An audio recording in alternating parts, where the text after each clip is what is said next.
ప్రసాదాలు చేస్తూ ఉన్నారు. మోసపోకండి, గతంలోనే మోసపోయినారు మీరు. మళ్ళీ ఒకసారి గెలిపించి మన పొంగులేటి సీనన్న గౌరవం నిలబెట్టాలి. 3 నెలల నుండి మల్లారెడ్డి అన్న చైర్మన్స్ ఎమ్మెల్యేలు ఈ ప్రాంతంలో పార్టీని బలపరచడానికి, ప్రాంత సమస్యలు పరిష్కరించడానికి నిరంతరం కృషి చేస్తూ ఉన్నారు. మరి వీరందరి గౌరవం నిలబెట్టాలంటే కూడా మనం అందరం కష్టపడి మంచి మెజార్టీ ఇస్తే అందరు రెస్పెక్ట్ పెట్టిన వాళ్ళం అవుతాం.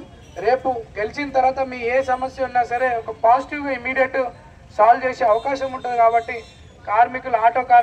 ఆటో డ్రైవర్స్ అందరు కూడా నేను రిక్వెస్ట్ చేస్తున్నాను, ఈ రోజు నుండి ప్రచారం చేయండి. మీ ఆటోలలో కొన్ని వేల మంది తిరుగుతూ ఉంటారు మన ప్రాంతంలో.